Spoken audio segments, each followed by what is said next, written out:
Yes. So we are having now some important terms related to spherical mirrors.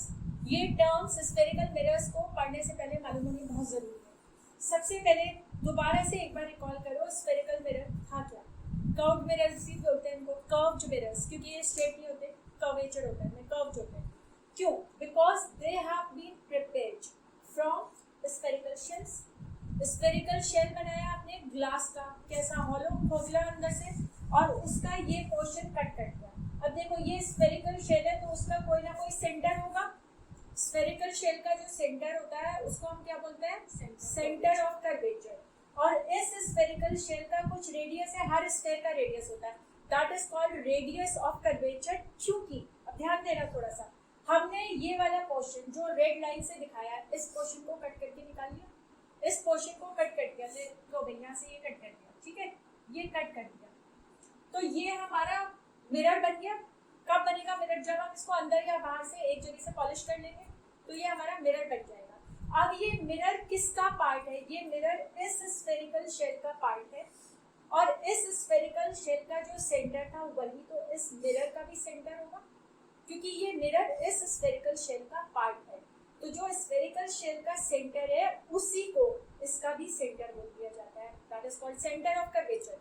और जो इस पूरे spherical shell का रेडियस है वही इसका भी रेडियस ऑफ कर्वेचर कहलाता है. कर्वेचर माने कर्व, और ये किसका कर्व किसका पार्ट है? इस शेल का पार्ट है, इस स्फेयर का पार्ट है, इसलिए उसके सेंटर को सेंटर ऑफ कर्वेचर और रेडियस को रेडियस ऑफ कर्वेचर बोल देते हैं. और ये हमारा पोर्शन, ये वाला, ये कट के बाहर आ गया, ये काट लिया हमने, ये ग्लास का पीस मिल गया हमें. अब ये वाला पोर्शन इसका इनर पोर्शन है और ये इसका आउटर पोर्शन है. हमें दो तरह के मिरर्स मिलने वाले हैं जब हम इस शेल का अंदर का या बाहर का पोर्शन सिल्वर्ड कर देंगे.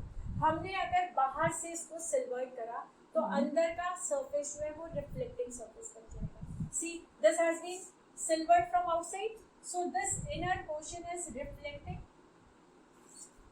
भाई बाहर तो सिल्वर पेंट कर दिया ना आपने, तो अंदर का पोर्शन रिफ्लेक्टिंग है. ऐसा मिरर कहलाता है कॉनकेव मिरर.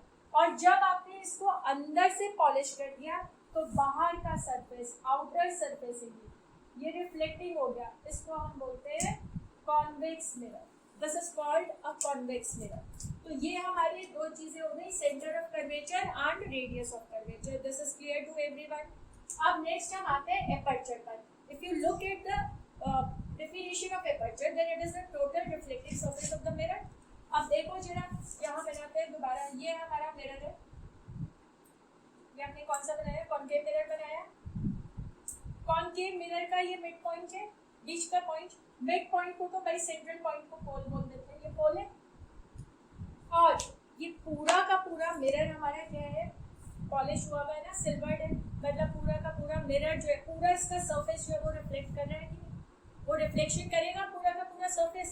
तो इस पूरे सरफेस को, ये देखो, ये वाला पूरा surface, this whole surface, this is the total reflecting surface and this is called aperture. इसको मार्क कर लेते हैं.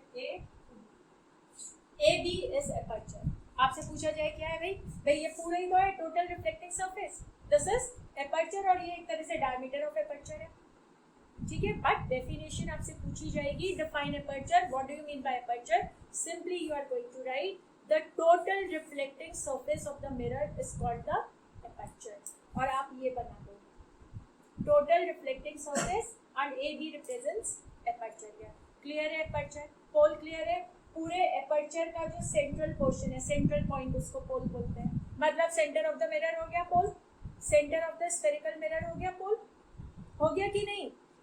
ठीक है. अब आ जाओ प्रिंसिपल एक्सिस. अब जरा ध्यान दो, ये रहा हमारा पोल, और इस स्फेरिकल शेल का ये क्या है? सेंटर ऑफ कर्वेचर है.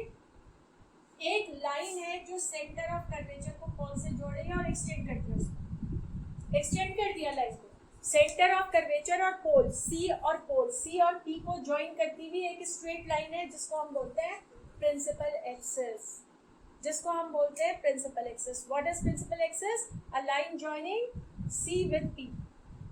और लाइन तो इनफाइनाइटली इंडेफिनेटली दोनों डायरेक्शंस में चलती जाती है ना, तो आप दोनों डायरेक्शंस में इसको स्प्रेड कर दो. This is the line joining C with P.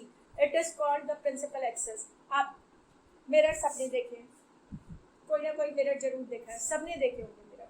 मुझे बताओ मिरर के सामने आपको कोई लाइन दिखाई देती है?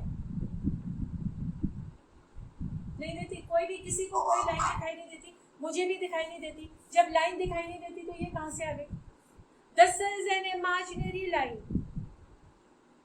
Got it? This is an imaginary line which joins the center of curvature to the pole.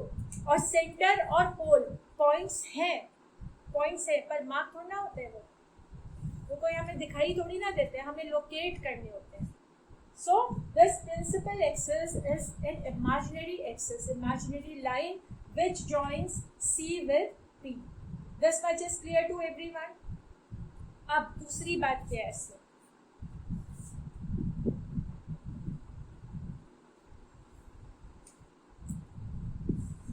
For example हमारे पास ये मिरर है, बाहर से पेंटेड है, मतलब कॉन्केव मिरर है, और ये हमारी क्या है? This is our principal axis. ये प्रिंसिपल एक्सिस है. अब क्या हुआ, कहीं इस मिरर के आगे कोई ऑब्जेक्ट रखा है, उस ऑब्जेक्ट से ये रेज निकली और इस मिरर ने इन रेज को रिफ्लेक्ट करा.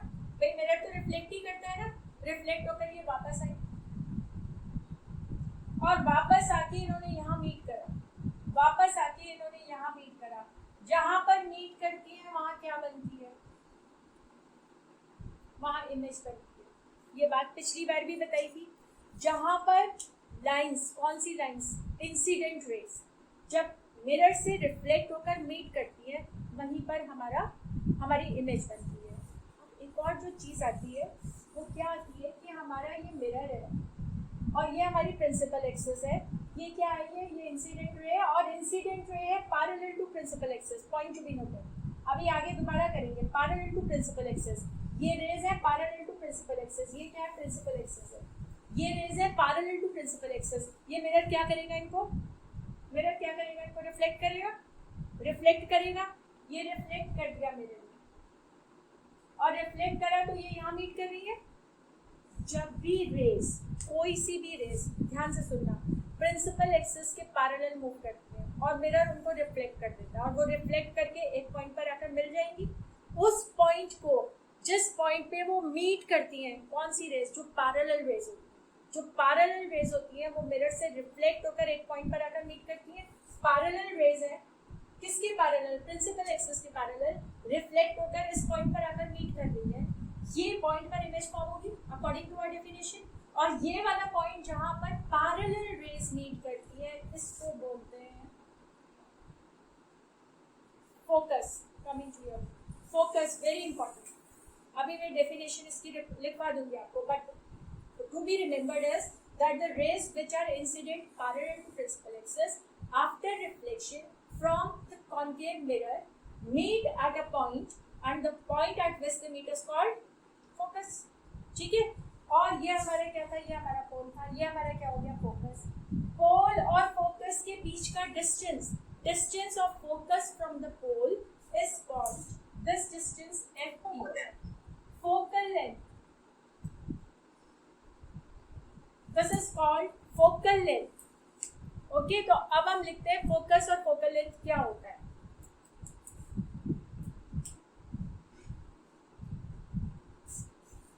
तो ये क्लियर है ना? फोकस और फोकल लेंथ क्लियर है सबको? Focus point on the principal axis where incident rays which are parallel to the principal axis after reflection meet, and the distance of focus from pole is called focal length. यानी कि हम जो भी distances major करते हैं, कैसे distance measure करेंगे? भाई फोकल लेंथ डिस्टेंस है, रेडियस ऑफ कर्वेचर डिस्टेंस है, ऑब्जेक्ट मिरर के कितने आगे है डिस्टेंस है, इमेज मिरर से कितनी दूर है डिस्टेंस है.